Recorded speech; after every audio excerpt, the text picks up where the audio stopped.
Welcome back to another exciting episode of the Osikona Hour. And would you believe it? We did this on time this week. If not, maybe even a little early. Hopefully. We'll see how editing goes. But yeah, let's get into it. So this is going to be similar to the last episode with a recap of the past week. Media, what did my cue card say? Local spotlight. And then that's it. We don't have a listener story this week, which is fine. Because it means we might have two next week. I don't know. Probably not, though. Let's keep going and to not stop this train. Because if I do, I'm going to get really sleepy since it's like past my bedtime. Okay. So recap of the past week. I finally remembered a Mexico story that I wanted to talk about on the last pod. But I just forgot because I didn't recall enough stuff for the last pod. So I'll talk about that. And then crazy thing that all right. I'm getting ahead of myself. Let's just go one by one. Mind you, I'm learning how to do this. So if you're rocking with us at this stage of the pod, thank you.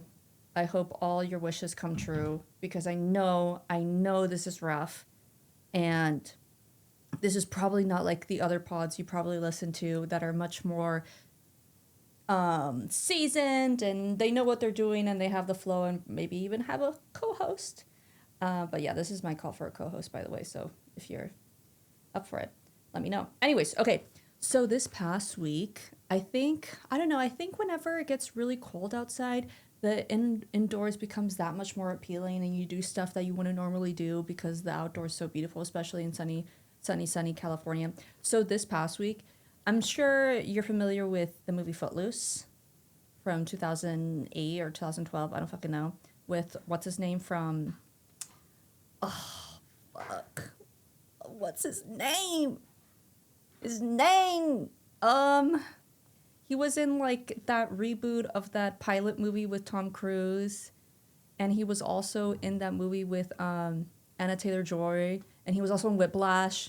That guy. And then he was in that, and then whatever. And then some other guy, and then some other people that were very amazing dancers. Anyways, point of this story is that me and my boyfriend, we learned the line dance from that movie, the fake ID line dance. And when I say learn, I mean we got the steps down. Not on beat, because it's really fast, but I think that opened a whole can of worms for me, to be honest, because I learned the dance, and then I rewatched like a scene from Coyote Ugly, which if you haven't seen Coyote Ugly, it's crazy in terms of like how it shaped me 2 weeks ago. Like you'd think I'd seen that when I was like 13 or something, but no, it was like around the time when like Tyra Banks was like really hot. I mean, she's still really hot, but like she was in her prime, and whatever. So like it's about these girls who are like bartenders at a bar in New York, blah blah blah blah. It's like more so like how do I describe this? It's like, I don't know, a dancing bar? I don't know. Just look at the trailer and you'll understand what it is. It looks very fun. The girls are very fun and cool and pretty and beautiful and everything. But yeah, so I learned the fake ID line dance. So fun. I'm still trying to practice it, and like I think that's what I'm gonna do. Once I learn it, is go to one of those like dance houses, I guess. Whatever. And then that kind of opened the door where I was like, oh my God, let me rewatch that one fucking movie that I really like. And so I rewatched some scene of Coyote Ugly, and I was like, wait, this is so fun. And I was like, this is dancing, and like they're making a lot of money, or like, you know, a decent amount of money. And so recently, I don't want to talk too much because it's not in the works, but I will say this. I'm looking for a second job. That's one thing. Second thing is I got my bartender license, which please don't tell my mom or anybody. So let's hope that this doesn't become a short because she sees all of them. So yeah, so that's fun. So we'll see if that will pan out. Check back here maybe in like a month and see if like I go through with it. But I have the license now, so I'll probably just be like a barback or something for a little bit, and then from there, be a bartender and make a lot of taps. But yeah, because teachers don't make a lot, and as you know, I'm a teacher, or maybe you don't, but you know now. And so I just want to have like just more disposable income. Alrighty. One more thing before we get, or two more things before we get into the media. So the Mexico story. So as you know, if you saw the last episode, I did go to the Ciudad de Mexico, and I saw so many things. But as soon as we got there, or as soon as because I flew in and then my friend flew in, and so we got there at different times. So we were both flying solo. Anyways, so I get there and I'm like, I don't know. I don't know why I didn't order an Uber. Oh, actually, because I didn't want to deal. Because, oh my God, I fucking hate ordering Ubers at the airport, especially in like foreign airports where like I don't know where the pickup zone is, and even if it's not, even if it's like the San Francisco airport, it's awful. It's fucking awful. I hate nothing more than waiting 20 minutes, seeing the fucking car go in circles on the app. I hate that. And so I was just like, let me just get a taxi. I've gone taxis before, like, whatever. I think it's, and I don't know if, like, I've been in some countries where Uber and, like, Lyft and all those rideshare apps are illegal. So I was like, I don't want to deal with it. And that's a story for another time where I did do an Uber in a place where that was like illegal. I don't know how illegal, obviously, but like it was illegal, and it was like this whole fucking rigmarole where I had to sit in the passenger seat, which, oh no, I had to sit in the passenger seat. But it was like, then we got stopped by the local police, and it was just like, they're like, had me show my ID, and it was obviously from California, and they were like, well, how do you know this person? I'm like, well, we're just friends. Mind you, like, he's my driver. And it was just so dumb. It was so dumb, and it was so long. And it was so annoying because then we saw, like, whatever. I'll tell that story another time. I almost kind of already told it, but I'll tell that story another time. Anyway, so I get a taxi, and it's super chill. Like, I'm already, like, hella, like, chatty with the driver. He's like super cool, telling me of all these places I should go to, blah blah blah blah blah blah. Whatever. So we're getting to the hostel where I'm staying at. And I could tell, like, you know, I've lived in the Bay Area, and so you can tell, like, when a neighborhood isn't, like, the best neighborhood. And, like, clockwork, like, he fucking locks the door, hella, like,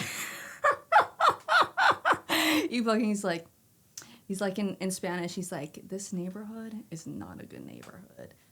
A lot of people wear, and like he points to like a person that's wearing literally a satchel, like like the thing that you see a lot of guys wear, like the little you know what I'm talking about, like the little fanny pack satchel, whatever the fuck. And they're like, they wear that, and they wear their hair like this, and if you see that, you need to go the other way, is what he's telling me. And I was like, oh, okay, whatever. I mean, half listening, half not. And then and then I'm like, well, mind you, it's dark. And then he keeps telling me stuff about it, and I start getting scared, and I'm like, oh my God, okay. I'm like, I'm fine. I'm a girl, but I'm like, you know, I have like some amount of street smarts, so I'll be fine. And so, and then he drops me off. Mind you, like, in Mexico City, there's a lot of like streets that are blocked where cars can't go through. So he doesn't drop me off like right in front of the doorway to the hostel. It's just like a block away. And before he drops me off, he's like, okay, when you wake up in the morning and go to your destination, you want to go that way, not that way. That way is like the bad neighborhood. Do not go that way for anything, for nothing. Just go that way. Whatever you do, just go that way. And I felt like fucking, one battle, I felt like fucking Leonardo DiCaprio in one battle after another when he's like asking for direction. He's like, pa allá, no pa allá, or like whatever. But yeah, I felt like that, and I was like, okay, but yeah, I was like, all right, bet. I was like, I'll go this way, and then I'm like, kind of getting scared because I'm like, you mean you mean I shouldn't go right behind where this car is parked? I shouldn't. I'm like, that's kind of close. I'm like, is anybody? I was like, and so I started getting a little paranoid. I don't usually do that, but I was like, okay, and I was like, okay, can you just like watch me from your car and make sure I get my, like, can you not leave until I get into the, like, it's right there. And he was like, yeah. He was like, that's fine. And he gets out the car, so sweet. And then, so I'm walking there, mind you, I have my big ass fucking luggage, and like, if you've been to like a foreign, like if you've traveled, you know, like most sidewalks are like cobblestone, so it's hella like, and I'm like, like causing so much attention to myself, and I'm like, oh my God. And then in the fucking horizon, I see like tall, white figures, and I'm like, oh my god, that's a fucking tourist if I've ever seen one. And it was three of them, and I go up to them, and I'm like fucking, I can't think of a metaphor, but I go up to them, and I'm like, oh, is hostel viajero or whatever the fuck it was called? Is that the hostel right there? And they were like, yeah, it's just right there. And I was like, thank you. Thank you. And in my body and in my head, I was like, oh gosh, thank you so much. Because I was like, I was really starting to get scared at this point, because I was like, where are we? What is going on? It's really dark. Mind you, it was like 11:30 p.m. So it was not a good time for a young lady like myself to be out on the street alone. But yeah, and they were like very like, mind you, they were walking towards the part of the town that you're not supposed to walk towards. That the taxi driver said. So I'm like, okay. I'm like, they're super like nonchalant, like could give a fuck about whatever. Do not like, their pockets are like empty. They might as well be barefoot. Like, and so their like nonchalantness to walking at that point in the night, I was like, okay, I'm fine. Who cares? And I get there and then I'm fine. And I don't go, and then I go over there, but I don't go over there. So that's the story. But yeah, La Ciudad de Mexico, beautiful, beautiful ciudad. Would I go back? Maybe.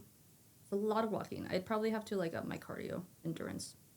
But yeah, also, okay, last thing before we get into our media of the week, which I think you know what it is, because it's the same as last week's. So we've had quite a bit of engagement, which thank you so much. It's been so fun talking to people on the webs. But, and so I was like, and so I might have watched like a clip of Dance Moms. And if you know Dance Moms, I've never seen a full episode, but I just know that the tier list that like Abby Miller like takes out the paper and whatever. So I did that with the social medias based on like which one is like my favorite right now in terms of like how the pod is going. So at the bottom is Spotify, which is not social media, but it's like where I'm posting.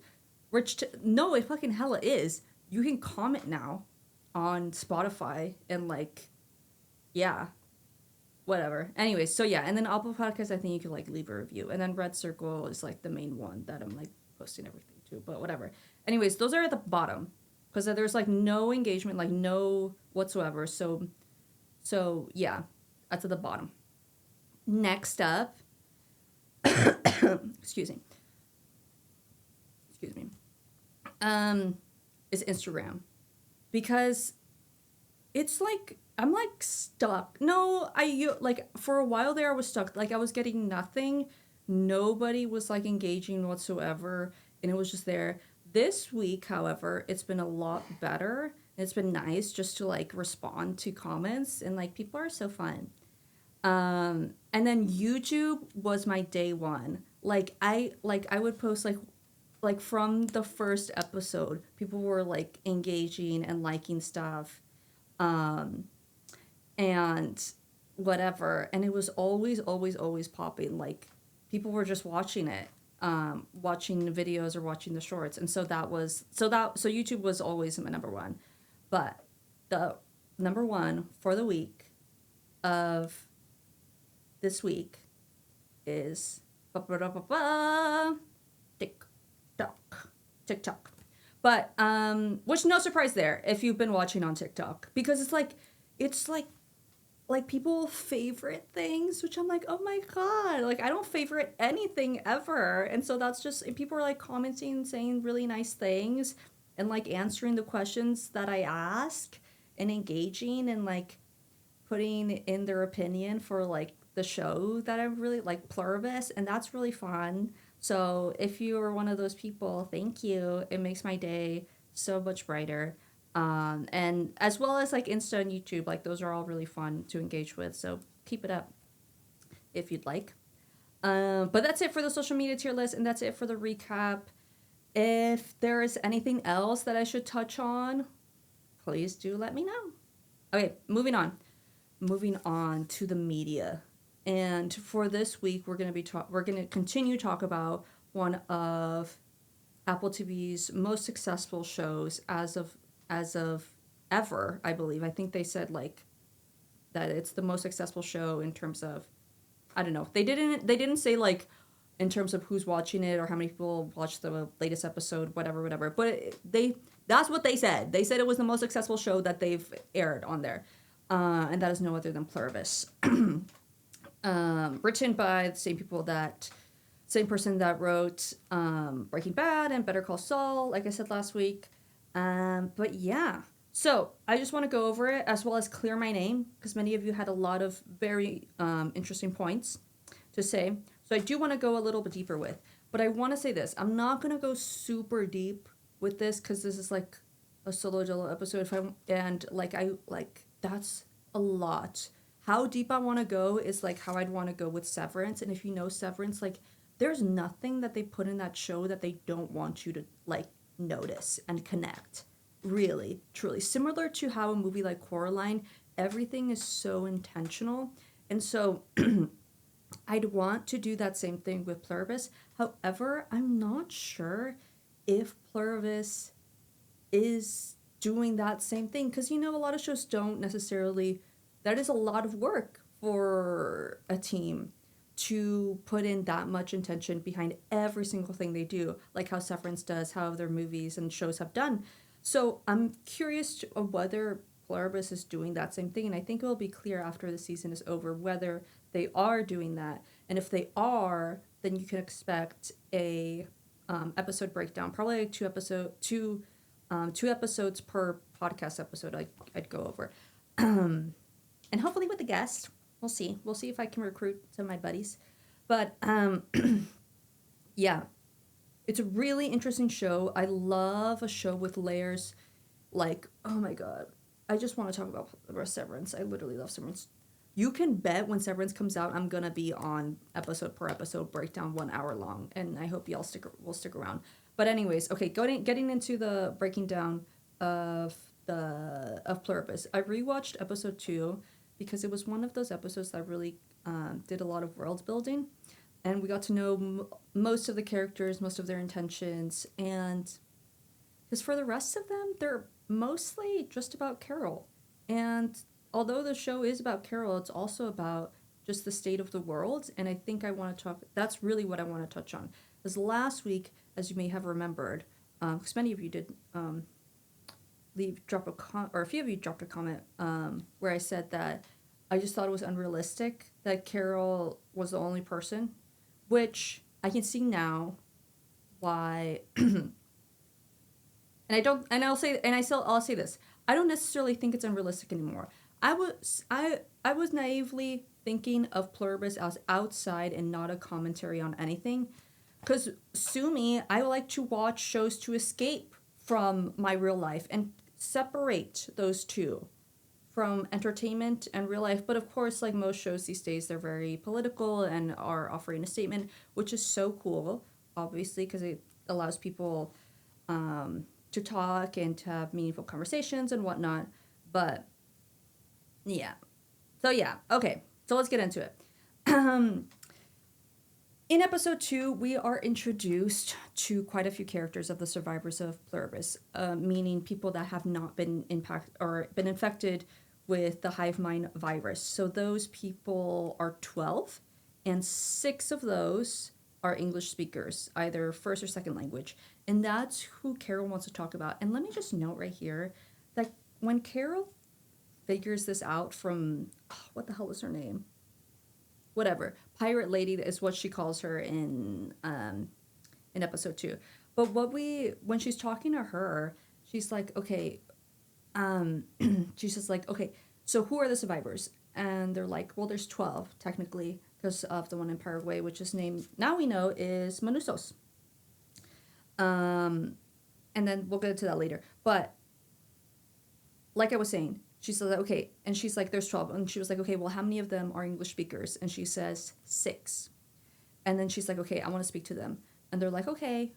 And she kind of checks her there. She's like, okay, I'll ask them for permission. Because mind you, they're their own people. They might not want to talk to you, Carol. You can't just talk to them like how you talk to the fucking hive mind, which is so like it's so rude how she talks to the hive mind people. Like it's so mean, and I'll get into that much like later, which I understand. It's of course like they took over the entire world, but it's like those I don't know. They're just so mean. Whatever, whatever. Okay. Okay. So before that happens, she. I'm trying to decide when I want to talk about this. Whatever. I'll just touch on this a little bit. Before she gets, she has the reunion with the other English speaking survivors. She yells at fucking the pirate lady, and she collapses, and we find out that there was like 11 million people that died because of that, and I'll get into that why that is interesting and meaningful later. But anyways, fast forward to the reunion where we meet our six survivors. So first up we have I put a little note here. Okay, Otun Bayer, Shumei, Kusimayu, and Kumba, and Akshmi. Yes. Okay. Quick shout out to Mangled Pork on Reddit for making this map. Maybe y'all can see it. This map of where all the survivors of Pluribus, where they were located. Super cool and interesting just to see. And as you see here, Carol, and I'll link this in the bio of the YouTube video so you can check it out. But Carol's the only survivor in North America, and there's no survivors in Australia. And oh my goodness, this is crazy.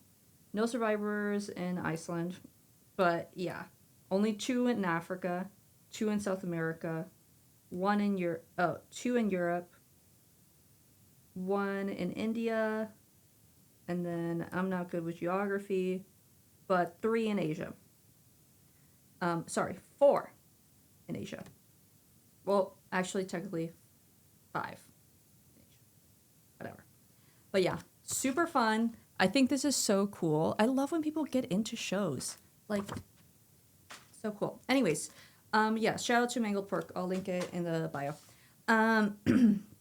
But yeah, okay, so interestingly, so back to the reunion. We learn about all these characters, and they introduce themselves to Carol. Carol introduces herself as well, and we learn that all but Kumba, and Kumba is another survivor, but he came a lot earlier, and as you'll find out, he's like this super like this guy who's like really into it and is like taking full advantage of this whole situation and has like a whole is like yeah, he's like crazy. Anyways, but all but Kumba is having the hive mind role play as their surviving family members. Like all of the other people of this group that we know so far have their family present at the reunion, and their family obviously is not their family. They're simply the body or the no, I wouldn't say corpse because they're alive, but like the body of their family members, and they're obviously not there because it's the hive mind. And I just thought that was crazy. But of course, like I don't know, did Carol have a lot of? No, she did, but it seems like, and it begs the question: That's a great question. I didn't even think about that. If Karen, Carol's partner, if Karen would have survived, would she have kept her around even though she wasn't her and her partner anymore? She was obviously part of the hive mind. Would she keep her around? That's a good question, and I don't know if Carol herself knows the answer to that, because she's like obviously she's like mourning the loss of her partner, and so it's interesting to think whether she would do the same thing that these other people are doing. And I think Carol would like to think that she wouldn't, but it's lonely. Mind you, before we get into, let's like sidestep a little bit. Carol is like, is the only person in North America.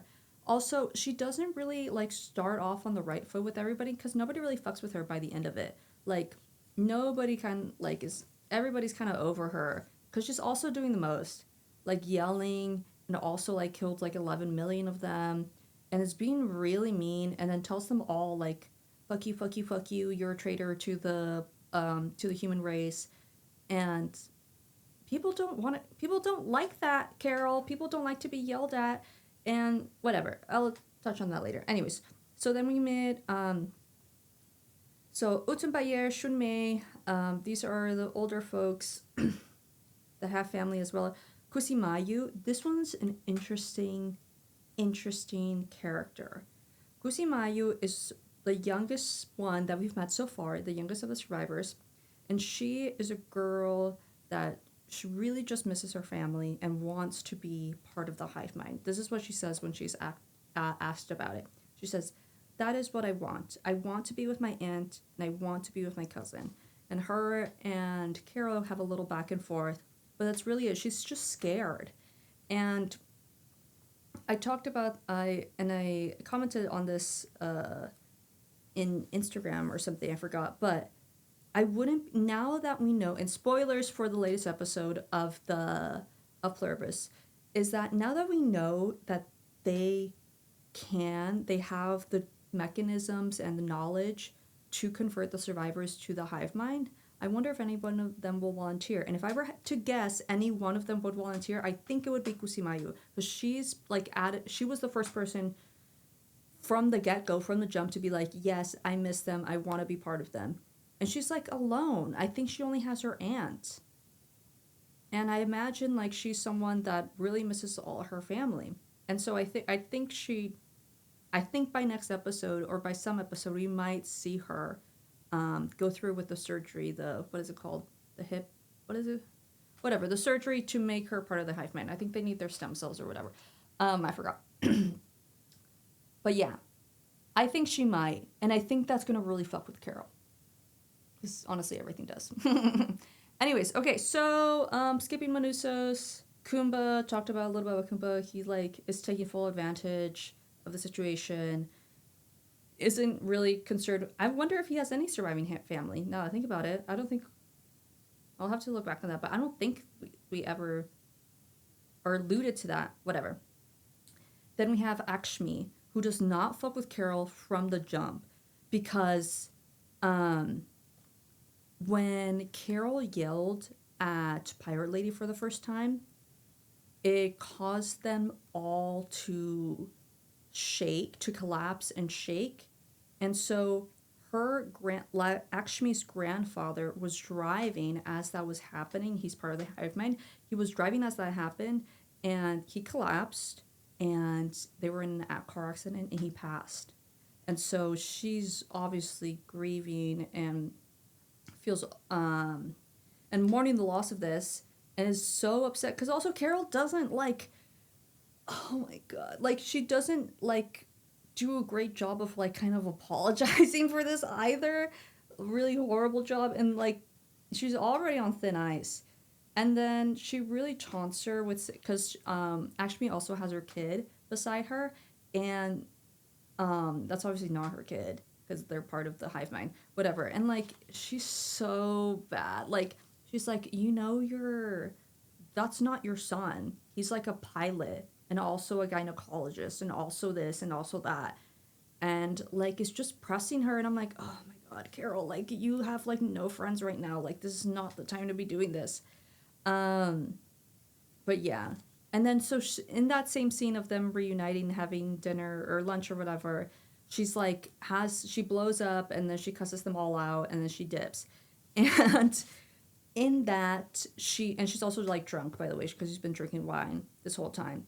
In that she trips over, and then like all the hive mind people like go and comfort her, and like she's like drunk on the floor, and it's like and then she realizes it.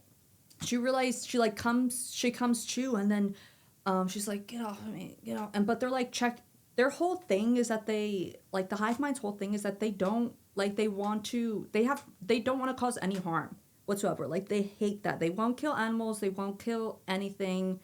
They won't even pick fruit off a tree. Crazy. And so they're trying to help her, and she's like, get off me, get off me, get off me. And then like she like finally comes to consciousness, and she's like, get the fuck off me. And as soon as that happens, for the second time in this episode, all the hive mind people collapse and start like shaking and seizing essentially. And it took the second time for me to like kind of connect the dots here. And okay, and before I get to that, it kind of makes sense. Like nobody really likes to get yelled at.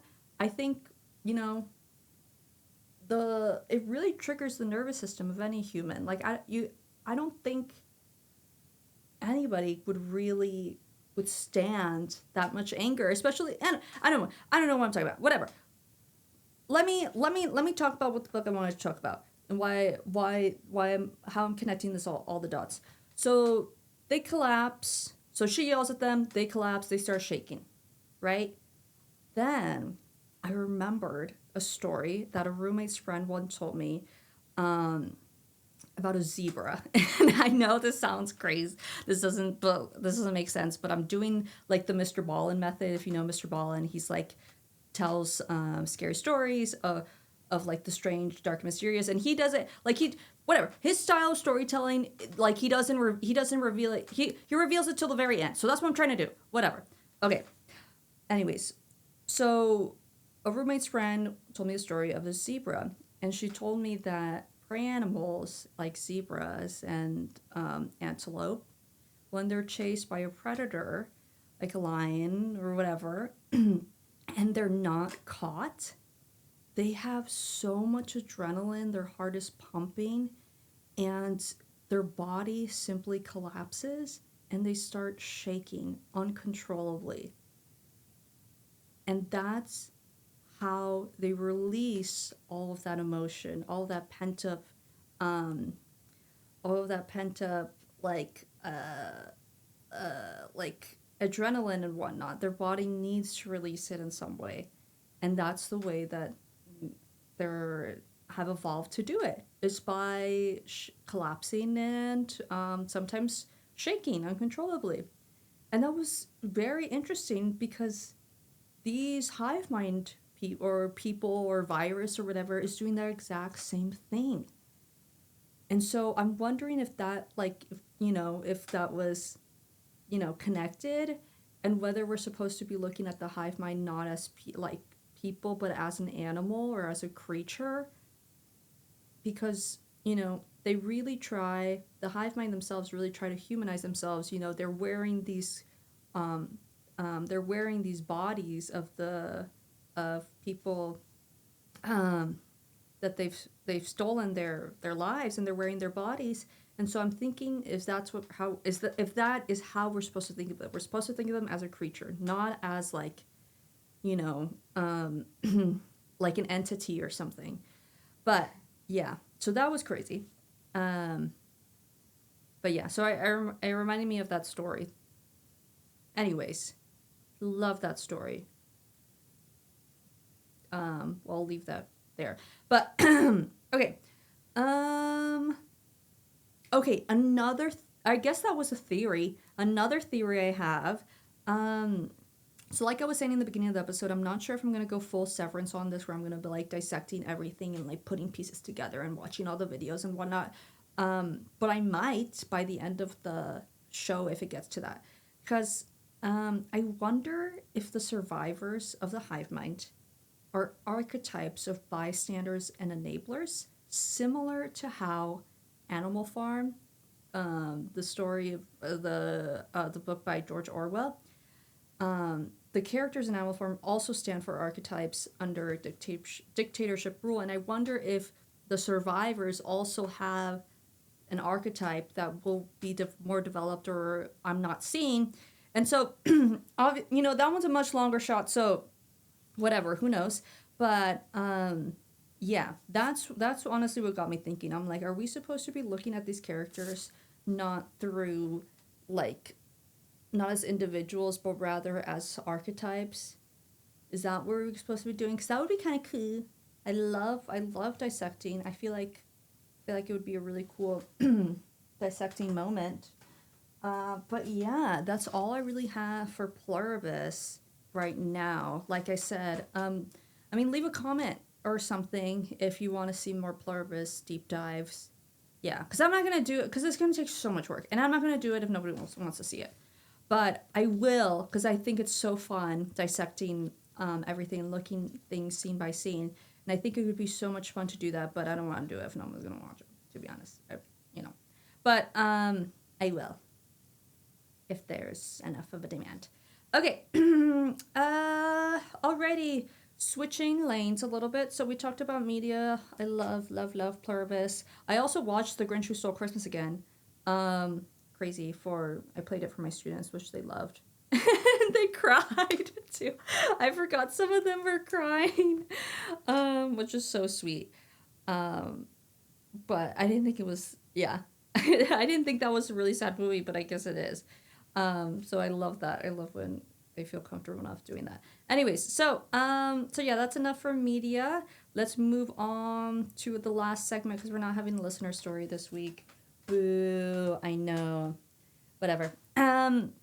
So the local spotlight for tonight, or for this week's episode, is none other than Nirvana Solo Coffee. Woo! And woo!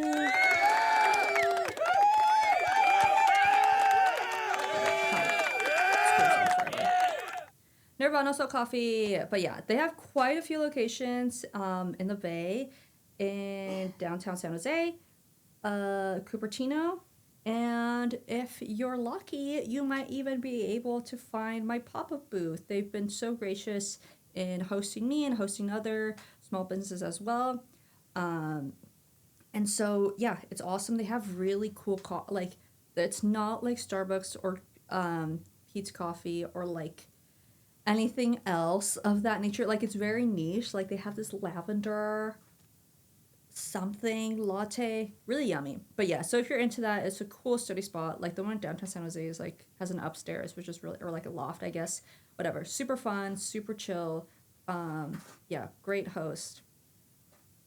Also, oh my god, the cat is going crazy. Anyways, but yeah, so one more thing. Before you leave, I wanted to show y'all a sneak peek of what you'll be able to find in my online shop. Eee! A little tote bag designed by me, yours truly. What do you think of the design? I hope you guys love it. So these, among others, will be available in the shop very soon, and I will let you all know when it drops, because they'll be very fun. And then you also see another design of mine in the background as well. Excuse me. But yeah, that is all for this week's episode. Thank you so much for watching. And please tune in to next week's episode. And if you want to see more Pluribus commentary content, drop a comment down below and let me know. If not, I'm moving on to like other media. Probably Coraline. Probably like early 2000s media, or even like I want to do an episode on like early 2000s computer games, and that's media in itself. It's not like TV, but that's still media. But yeah, so let me know. And yeah, thanks so much for watching, guys. Tune in for the next episode. And as always, I am your host, Alejandra Fajardo, and this is the Osigona Hour.